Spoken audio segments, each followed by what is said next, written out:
Hello and welcome back to the Preppy podcast. Thank you all so much for being here. As always, I have a fabulous interview to share with you.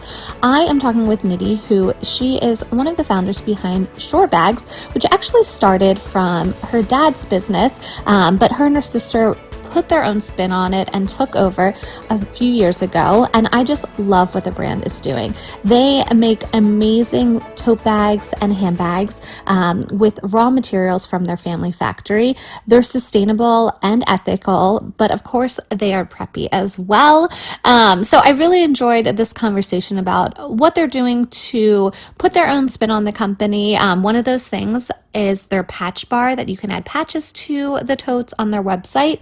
But I really enjoy talking about what ethical and sustainable means to them and how they achieve that, because sometimes when you are doing so, then you're sacrificing quality. So this was a really captivating part of the conversation that I think you will enjoy just as much as I did. And actually, the ladies who are attending the Camp Preppy in the Hamptons next week are all receiving a Shore Bags. And you guys, if you followed me for a few years, you've definitely seen their bags on my Instagram feed over the past couple of years. But before we get into this week's episode, let me remind you about Club Preppy. So first there was Camp Preppy, and I had so many requests in between the camps for the ladies to get together for more activities. So that's how Club Preppy came to be. Basically, we have at least one virtual event per month. So it could be anything from a wine tasting to floral arranging, to tips on accessorizing or branding. And then members also get exclusive discount codes to some of my favorite brands and people I've interviewed on this podcast. And finally, they also get at least one treat in the mail per month. So it could be a tote bag, it could be a notebook, just something exclusive and generally branded to the group. And of course, everyone gets involved in a private group chat where members can support each other, cheer each other on, share links to their favorite preppy finds. It's just such a great community, and we would love to have you as part of it. So just go to thepreppypodcast.com to find out about membership and more information. And one other teaser is in the next week, I will be sharing our upcoming Camp Preppy retreats. People who are part of Club Preppy get first dibs on them. Before then, I share them with the podcast listeners, email subscribers, and social media. So definitely make sure you join, make sure you subscribe, you follow, and do all of the things. All right, let's get into this week's episode. All right. So why don't you first let everyone know who you are, where you live, and what you do? Yeah, so my name is Nidhi Sharma. I am the owner of Shore Bags, which is a family-owned business. Our dad, my sister, and I actually own it. I am the main operator, and she is our sales person, and she joined a couple years ago, actually. But I've been doing this since 2016. As a side hustle. It started out, I'm an engineer. I'm an electrical engineer by profession.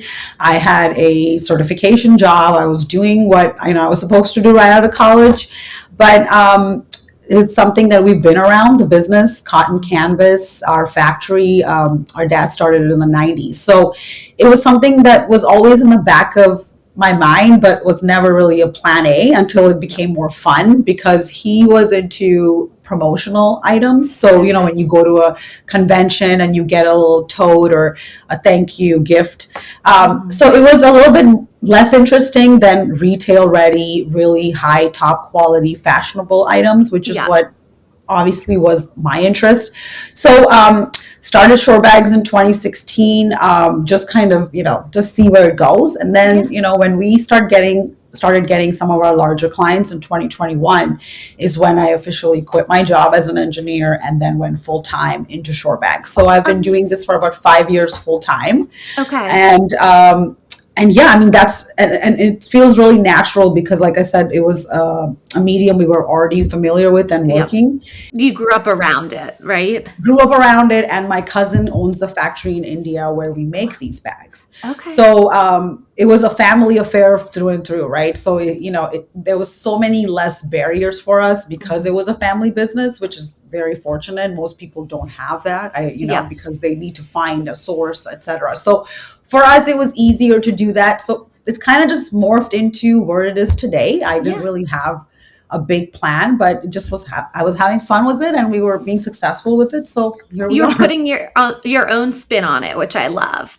Yeah. And I can't remember the first time I discovered your bags, but a few years ago, I have a few of your totes, which I absolutely love. And you all will be part of Camp Preppy, the Hamptons event in April. So I am just thrilled to have you here to chat and learn more about you and the company. So let's back up a little bit and tell me about you as a kid. Obviously, you grew up around the family business. And like you mentioned, you went into something before joining the family business. But as a kid, were you someone that was creative or entrepreneurial, or would you go with your family to the factories or your dad's office? Like, what was your childhood like? Yeah, that's actually a good question. So I want to say I was reflecting on this a few weeks ago actually when my son and I were talking. He's 13, so he's at that age where we're starting to talk about what do you like, what do you want to do, what are your, what do you gravitate toward, and I was going back to what I was doing at his age and starting at like almost 9, 10 years old. I grew up in India until I was 13, so I Okay. moved here, right when I started, I like finished eighth grade and I moved here. So I had my friends through kindergarten until eighth grade. I had the same group of friends in India, and we grew up in Bombay, or it's called Mumbai now, which is a really big metropolitan area. It's like the New York City of India. So it's Okay. not the capital region, but it's very culturally forward and kind of ahead of the rest of the country, I feel Mhm. like, in a lot of ways. So Yeah. I had a really good group of friends, and there was one of my friends who lived in the same. We lived in apartments Uh-huh. in India, and she lived in my apartment complex. And her and I, every summer or break, would do something where we were like, "What can we do?" So we actually we I was a big fan of comic books, so we would like put on like rental stations where we would Oh, like go fun. downstairs and have a little table and be like, anybody want to rent a comic? I mean, obviously it seems silly at the time. I'm like, why would anybody want this? But we were always trying to find a way to hustle Mhm. using what we had because we didn't have the power to really create anything at the time. So I did delve into those kind of random projects where it seemed like you're not doing it for the money, you're doing it for the thrill of being able to sell something and somebody wanting what you have. And I think I've Yes. always kind of enjoyed that. And while we were doing some of those things, I also, as I got older, I started a couple clothing brands, which didn't Oh, do cool. very well. But there's a whole Indian diaspora there's a lot of Indian population, and we have very specific dresses and custom wear that we wear for Mm-hmm. weddings and festivals. So I saw a need there, and then I had a tailor in India who I worked with to create custom design wear for people, and we only had like 4 clients, but it was so hard to do that that I was like, oh, this is a whole separate type of work that I'm not, it's not factory work, it's actually way more intricate and hand sewn work. So I did try a few different things. We did some skinwear that didn't do well either, Oh, skincare rather. yeah. So yeah, I mean, I've had an itch to make things that people want. And Yeah. it's interesting. It's not that I'm passionate. It needs to be this one thing. It's just about creating the most perfect version of whatever it is that you're selling and finding Yeah. out what people really resonate with.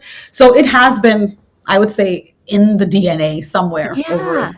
the course of, since I was probably 10 or so. That is so cool. I find that a lot with the entrepreneurs that I interview on this podcast, that when we look back, we find little bits of, ourselves now back then, which is so cool. So it sounds like you had that entrepreneurial spirit and dabbled a little bit in it throughout life. So then when it came time for college, then where and what did you study? Obviously, I guess engineering is what you said your background is. Hmm. And how did you Hmm. land there then, from being surrounded, by family businesses and having this creative aspect? What drove you to that field to study initially? I think in that sense, I really look at myself as a typical millennial in that, when we were growing up, the parents were like, yeah, this is great. This is a family business. It's a backup, but you still need to have a 9 to 5. You still need to, what are you going to do to be independent and support yourself? So it, unfortunately, the itch wasn't large enough for me to be like, I don't need to go to college. I'm just going to do this. Right. Yeah.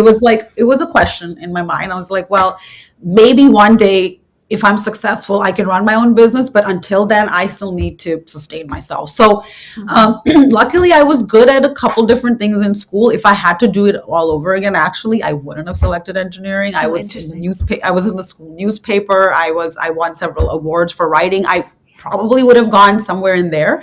Um, but at that time it was like, okay, what's going to get me a job very quickly when I graduate, right? Because that's in the early 2000s, that was the mindset of most Yeah. people. I think, we were growing up, and I'm obviously aging myself as I say that, but it was just natural to be like, okay, I'm good at science and math. I got a full scholarship. I first went to actually Valparaiso University, which is Okay. right in Northwest Indiana. We're located in Chesterton, Indiana, which is right Okay. outside of Chicago. That's where I went to high school and grew up. So they gave me a full scholarship. I went there for a year. I found it very small. It's a very small Lutheran school. And coming from a small town already, I was like, I need to get out and just Yeah. kind of see what else is out there. So I actually ended up going to Kettering University. It's in Flint, Michigan. Okay. It's only an engineering school. It used to be Okay. called General Motors Institute, and what it Oh. is, before, GM would send all their engineers there to train. And what was really appealing to me then was that you would go to school for 3 months. Your semesters were only 3 months long, and then you work for 3 months for an Oh. actual company. So I actually worked for General Motors through my 4 years of college, Okay.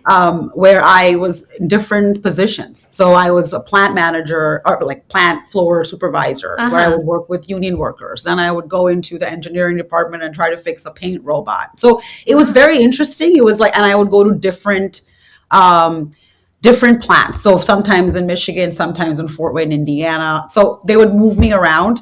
So I had a very practical education, Hmm. even though I wasn't really enjoying the subject matter as much as you would think, for someone doing electrical engineering. I really enjoyed the people aspect of it, just being around different types of starting all the way from a union worker or a union like leader to a high plant manager who's an engineering lead. Yeah. So it was very interesting to deal with those dynamics. And so, yeah, I mean, that's where I went, and I finished and I graduated, and I got my job offer from GM at their Okay. headquarters in Detroit, and I declined it because I wanted to come back to Chicago.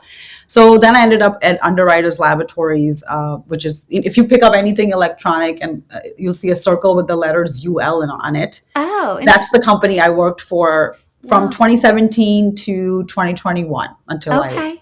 Oh my yeah. gosh. And then, yeah, so it's been a journey. I went through a few different phases, but it was, I learned so much from every one of them. Yep. But I And I'm would say sure. if I had to do it again, Yep. I would probably switch my majors, because I wasn't as good as I could have been if I would have been doing something I actually loved as opposed to chasing a job.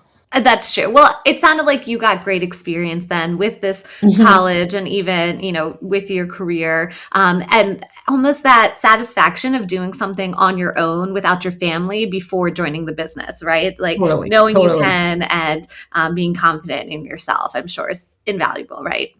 Yes, absolutely. And it to this day, I use all those skills, right? I Yeah. mean, being able to talk to different people, no matter how, disconnected they are from what you're doing, Hmm. being able to relate to them and bring things to them in a way that they care about, that's the skill you need no matter what you're doing, and especially as an entrepreneur, because my dad always says your suppliers are more important than your clients. So Yeah. having Got to those keep them happy. relationships with, yeah, I mean, because that's really what gives your product the beauty and the Hmm. uniqueness that you're trying to sell. So yeah, it was very useful in my interpersonal relationships, that whole Hmm. experience. So now, before we get into you joining the family business, catch us up a little bit on Shore Bags, like how it initially got started, how your dad started it. You mentioned a little bit that it started with promotional items. So just give us a little bit more background maybe on it, leading us up then to when you decide to join the team. Yeah. So actually, Shore Bags was not my dad's business. His Okay. business was another business called Indicus Bag. He's Got it. sold that now. That was his primary business, was lightweight cotton canvas totes. Got it. So his whole industry, he was serving ASI, PPAI. So basically, the advertising world, Yeah. specifically in the promo business. So it was really not that interesting to me. And I used to work with him a lot, like, because as a family business, he'd be like, hey, I need your help this weekend or something. Especially when we were much smaller, we Yeah. would constantly show up and help our dad. Um, so it was kind of like a chore for a while. I was like, yeah, whatever, it's there. It's only when he sold it, when he started talking about selling it and closing the entire chapter, that I started getting this itch. I'm like, wait a minute, you're just going to sell it? What about our factory? And he said, hey, the factory can have other clients. It does. We don't have to be our only client for the factory. So it's really right around, like I said, around 2016, 2017 is when I started realizing he's trying to retire now, and that now is a time that if we want to do something, this is it, right? Because Yes. once you close the shop, once the warehouse is gone, it becomes like any other business, and you're not really taking advantage of what's there. Yeah. So at that point, actually, we met Jim Harbison, who you've met, who is our creative director. Yes. And him and I started chatting about our vision for a brand. And he was a creative in the space. We had used him for some marketing material, and then I really resonated with his style and his cleanliness and aesthetic. So ended up then talking to my dad and said, hey, listen, you want to sell your business? That's great.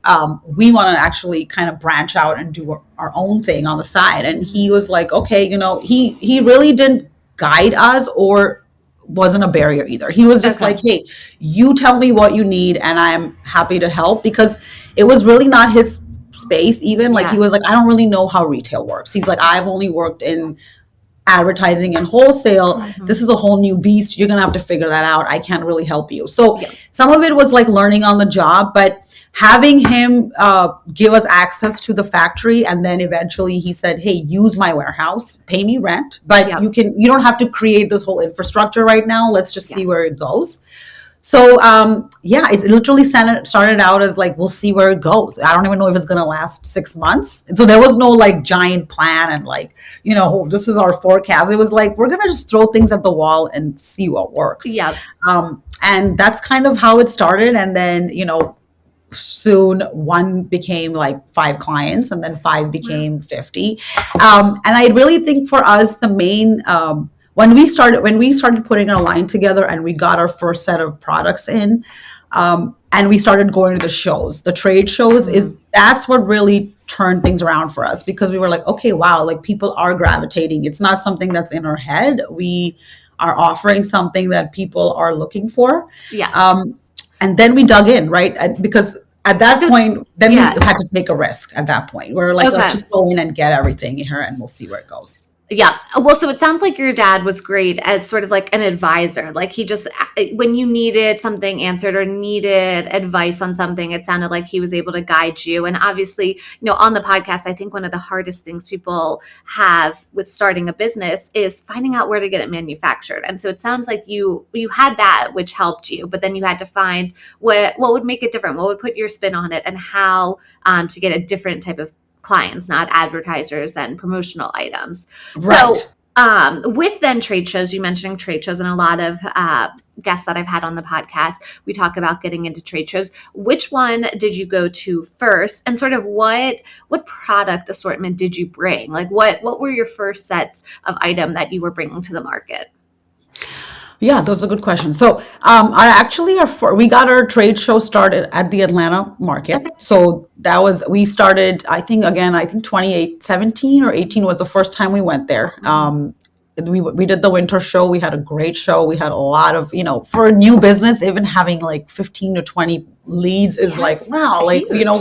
we have something here. So we started doing that show, and literally we did that show like clockwork for probably until COVID.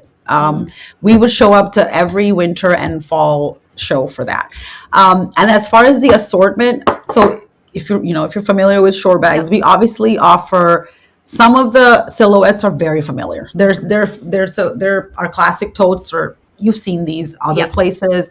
And then some of the items like our jute, etc., at that time was very new. Obviously now you have other brands that are doing something similar.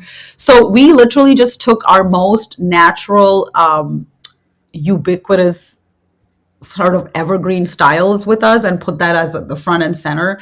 And then we just added a little bit of spin to, like, for example, our classic totes, right? They are, everyone has seen that tote, but what we did to elevate was, okay, let's add 360-degree organization inside. So it's, you're not just dumping everything in there. There's the thought process. Okay, we're going to have one large slip pocket if someone wants to put a tablet. There's 3 small other pockets. So just doing those kind of small feature upgrades so that when people are looking at something familiar and they look inside, they're like, oh, this is different, right? This is something that's familiar and yet it's an upgrade from what I have, which that's what we started doing. So even if you look at something as simple as our all-in pouch, it's very simple, but then you look at the detail, look at the hardware, and look at the zip pull. There's a lot of intention. There's a trim there, then there's a zigzag stitching on top of the pull. We didn't have to do any of that. We did that because we saw that was what people were really like. That's the attention to detail that people were gonna look for. So Yes. I would say Atlanta and getting really honest feedback on our first set of products set us up to then keep those principles as we design everything. I'm like, it's okay to bring something familiar, just make it better. Don't just bring something else that's very comparable to what's already out there. So that's very helpful. That's a great piece of advice right there. That quote right there. I think that was excellent.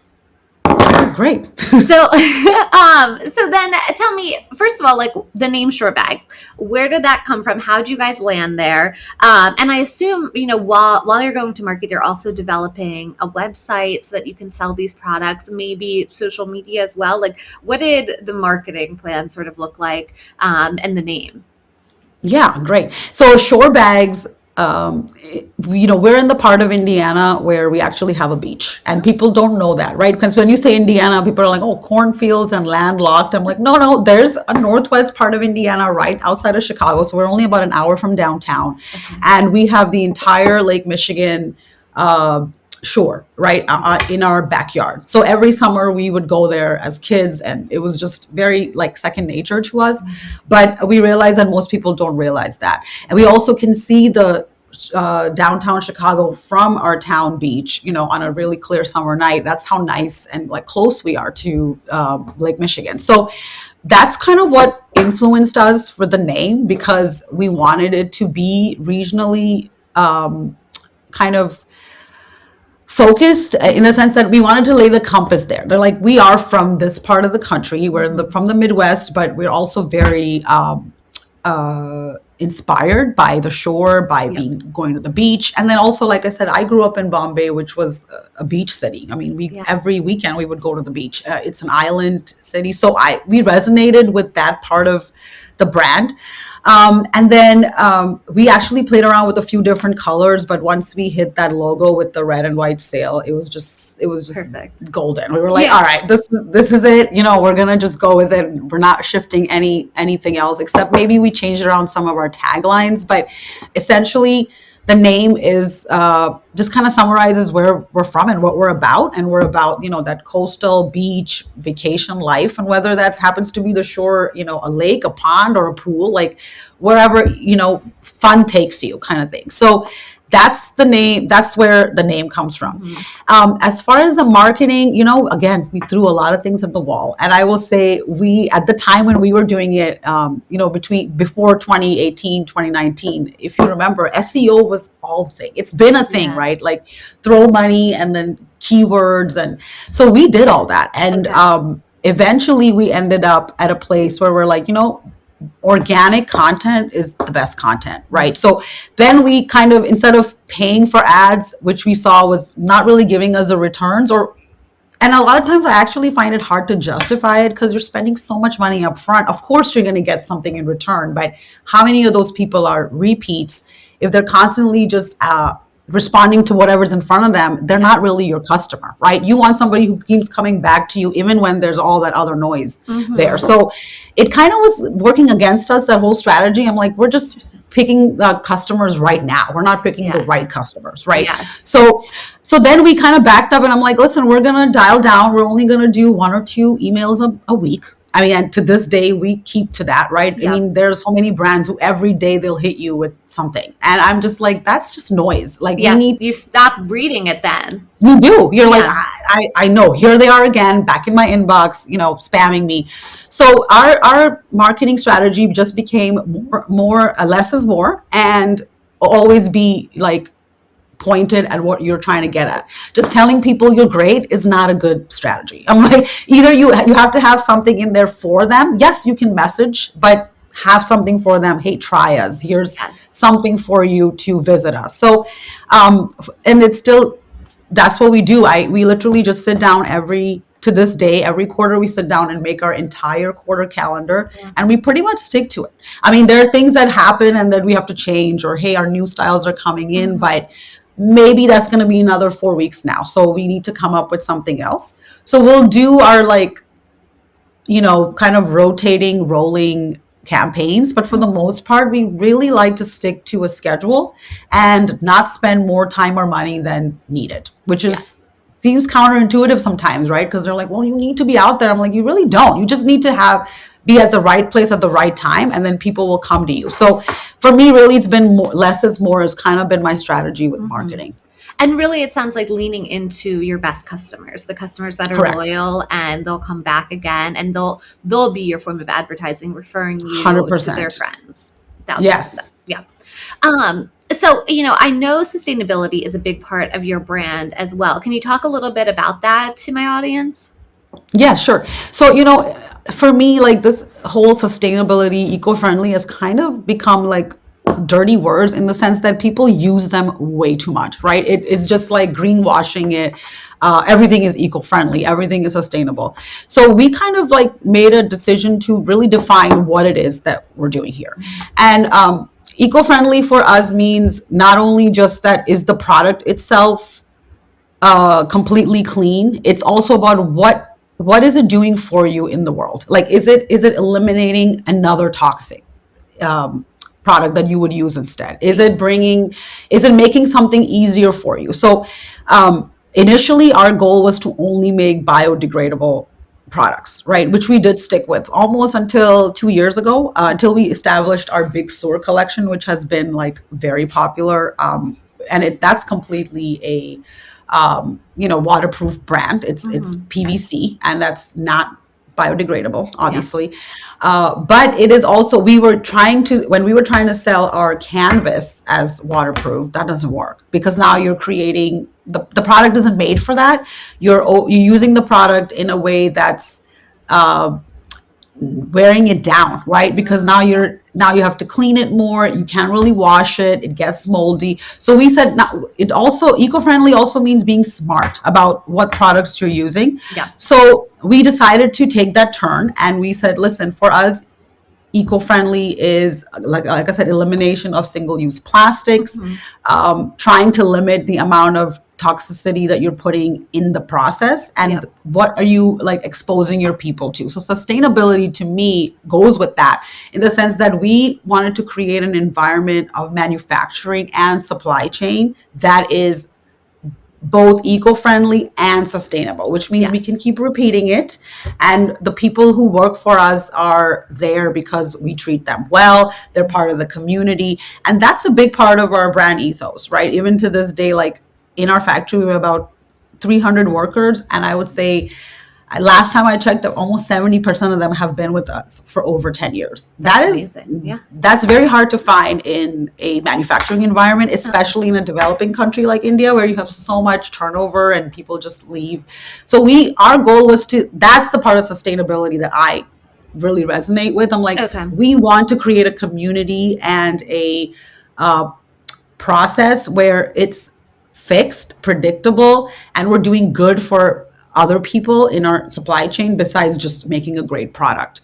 So it's all the way from who we source from, how we make the product, and what is the product. That whole chain is how we try to be sustainable and as biodegradable as possible. And we can't always win. Like, for example, for a while we stopped wrapping all of our totes in poly bags, because we have to do that. And we were like, we're going to eliminate plastic, we have to stop doing that. We did that against my factory's recommendation. They were like, you're going to regret this.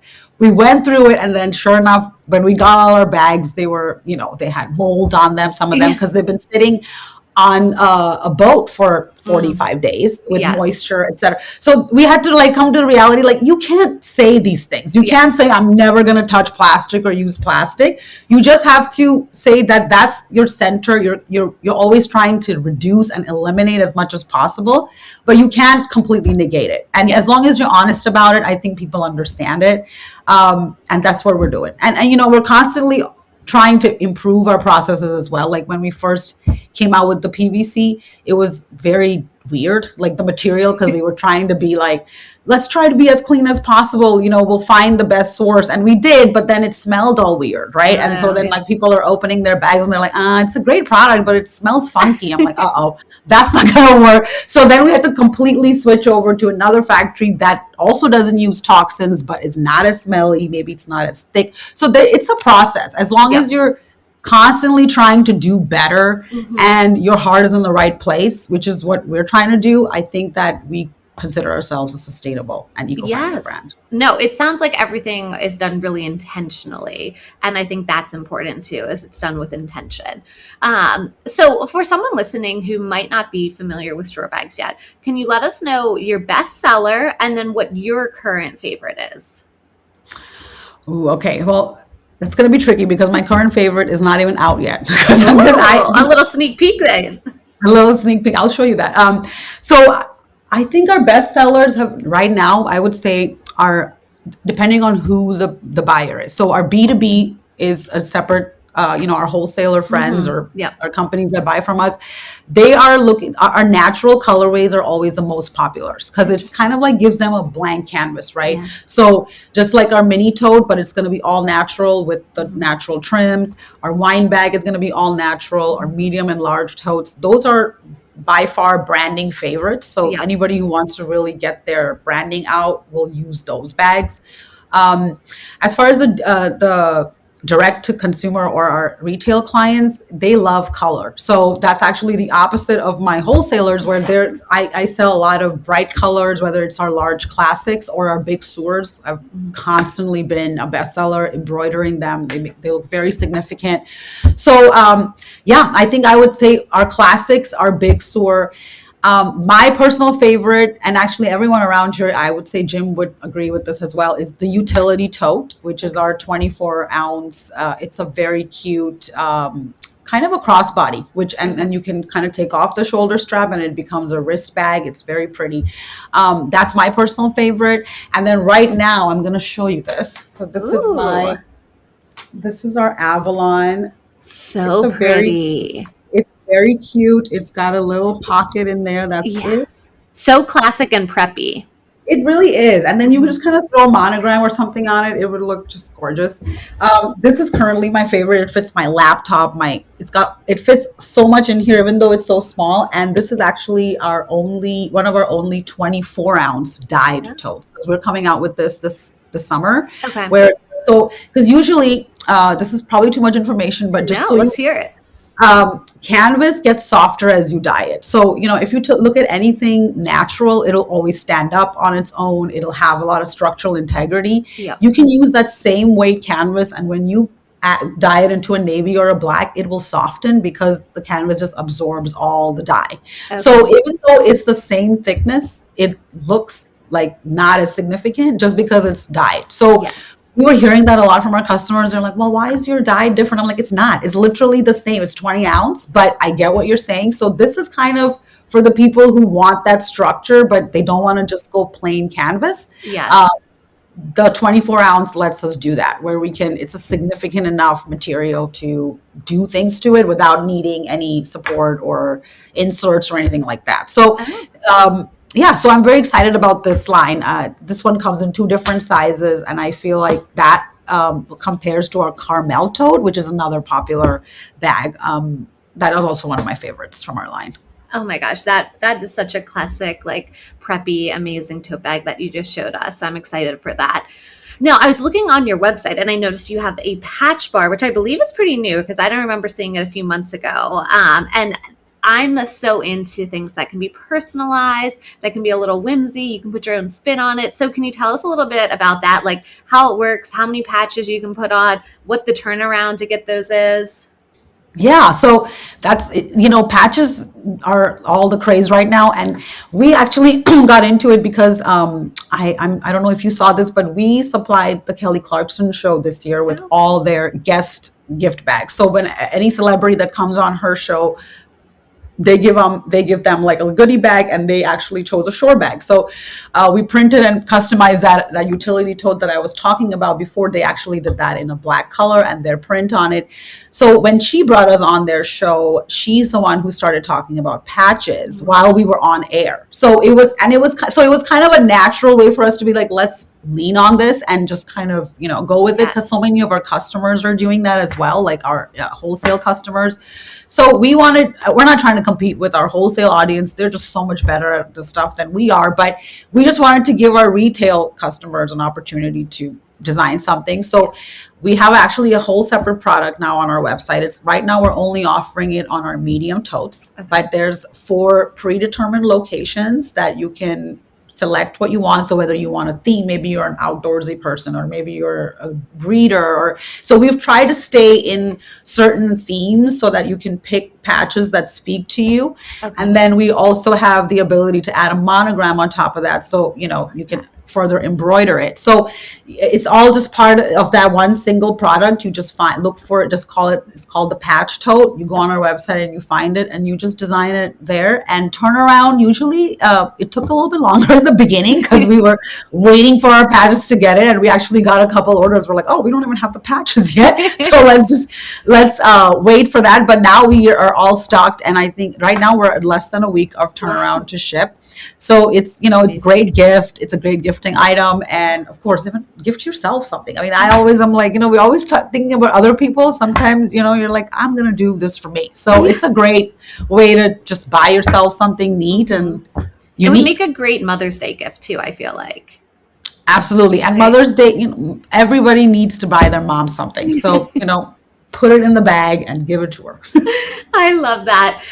So it sounds like this Kelly Clarkson moment was definitely a pinch me sort of experience, something you're really proud of that was great for the brand.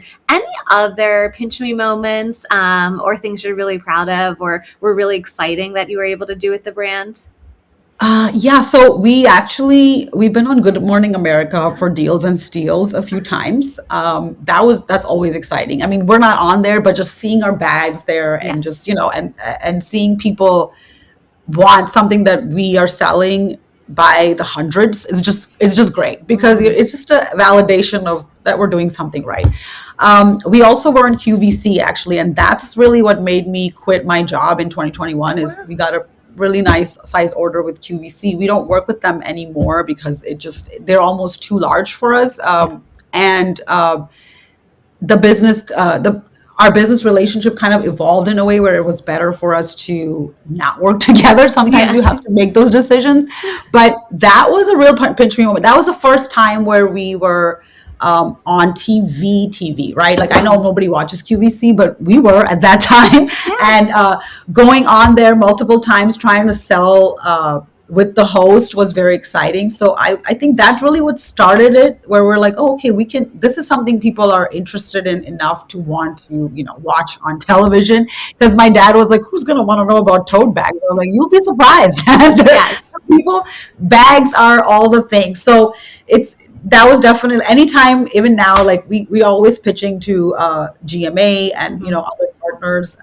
Anytime we even get like a peak of interest, it's very exciting. Even no matter how many times we've done it, it's a cool um, it's a cool validation to Yes. see other people are also interested in it. Yeah. And now I'm curious then, going off that question, who would be like an absolute dream if they carried one of your bags? Like a celebrity, a royal, an influencer? Like who would you love to see your bag with? Um, we had done an event for Rachel Zoe. Okay. That was kind of a cool outreach. Now, as far as a celebrity, I'm not really into those kind of endorsements. Not that I Okay. wouldn't welcome it. Yeah. To me, always it's been about for me, like I still get excited when I see my regular customer repost Yeah. something or create a reel. To me, that's always felt a little bit more. I just feel Mhm. like the influencer space, and I'm not trying to say anything bad about any influencers because I know they're very important. But what I'm saying is, I feel like it's hard for me to tell what's authentic now, Yeah. right? So Yeah. I would really want anybody who's like truly appreciative of the product to just, to me, that is just, whether it's my neighbor next door or whether it's a celebrity, to me, that an honest review is most welcome to me as Yes. opposed to an endorsement, if that makes Yeah. sense. Um, so, but that's a good question. I haven't really even thought about it because like I said, we don't really do PR. We don't do anything. Like, I have people, I have another one of our team members who's actually starting to run our TikTok, and he's always talking about this PR thing. I'm like, at the end of the day, I hope I can see the value in it. But for me right now, it's like for anyone who's genuinely using the product and has good things to say, Yeah. and sharing it, that's ideal to me. That's just affirms everything that we're trying to do. Yeah, I feel like that's a theme. We're kind of talking about leaning into your best customers, and they're sort of your advertisers, but it's genuine and it's real, right? They're using their own money to buy it and really value the brand. So, what piece of advice would you give someone just starting out in a business, or maybe going through a tough time in their business, or someone that wants to take the leap to be an entrepreneur? Like, what's one piece of advice you'd like to share? I would say start is number one Yeah. because that's the hardest thing, honestly. Like it's taking that first step, right? Now it's easier said than done. Hmm. So I would say before you take the first step, if you have identified a market need and if you have a supplier, Hmm. don't even think about it. Because to me, I think those two are the most important pieces, right? There Yes. has to be interest in the market and you have to be able to deliver. Marketing, website, logistics, those are problems. Those are easy and fun problem. Not easy. Maybe it's hard, but it's fun problem to solve, right? Yeah. It's a good problem to have. It's like, oh, how am I going to fix this? Because I feel like a lot of times I've talked to people, they think too far ahead. They're like, well, if this happens, then what am I going to do? I'm like, why don't you just start? When you Yeah. get to your 10th or 12th order and things start to get complicated, you'll solve the problem. So I would say the most important thing is to find out how you're going to produce it. Whether if you're a maker yourself, that's perfect because then you've already solved that problem. And then just have a need and everything else will. I cannot stress enough how well people reward you if you have a good product, Yes. right? I think your customers will talk to you besides talking to you. You'll see it in your sales, you'll see it in your email inbox from your people. So just have faith in the process and be patient because it is a very slow churn. Sometimes you see all these viral moments and people are like, well, if they can do it, then I can do it. Well, it's not always can translate. And I fall into that trap too sometimes. I'm like, well, they started at the same time and they're 5 times as big as us. What are they doing differently? Yeah. And then I have to remind myself that I'm running my business in a different, like I said, sustainable growth that we can handle. We don't have investor seed money to just throw money at Yeah. every problem. So just be patient with yourself and don't Yeah. compare yourself to Lean others. into the journey for sure. Yes. So, since this is the Preppy podcast, I always ask everyone, what does Preppy mean to you? So, how would you describe Preppy? Oh, preppy is, I would say, I do think it's timeless Hmm. because I think there's preppiness might change what is preppy, but a preppy product or person to me is someone who's very trendy, but at the same time has like this timeless elegance to it, right? Hmm. Where it's like if you look at an old polo ad or a Ralph Lauren campaign, like to me that screams like Northeast charm. Yeah. So to me, that's what it is. I do associate it more with like New York, Hmm. Nantucket, the East Hmm. Coast than I would Hmm. at any other part of the country. Yeah. And most of my customers are preppy. Yeah. They're preppy. Preppy is our base. So I love preppy. I enjoy people who appreciate beautiful things, and I think that's a lot of it is a visual aesthetic as Yeah. well.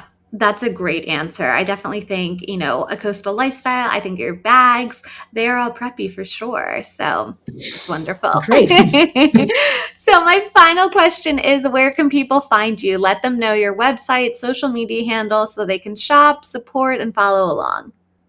Yeah, amazing. So we are on our website, shorebags.com. Right here, you can use, I'm going to drop a code, friends Ooh. 30% off, all retail sales if you want to use that code. And we're also on Instagram. We just started a TikTok channel. I don't know what's going on with it. I'm not even on TikTok. So, but I've been told it's doing okay. And we're also, if we're wholesalers, we're on Fair. So if you purchase B2B from there, we're a top shop rated there. So yeah, I mean, just type in Shore Bags and, always just reach out to info@shorebags.com for anything. We're very good with getting back to you. So very excited to be here. Thank you so much. I absolutely loved learning more about you and your business. So thank you for being on the Preppy podcast. Thank you so much, Patricia. It was nice to be here too. Thank you so much for listening to the Preppy podcast. I hope this put a little prep in your step for the day.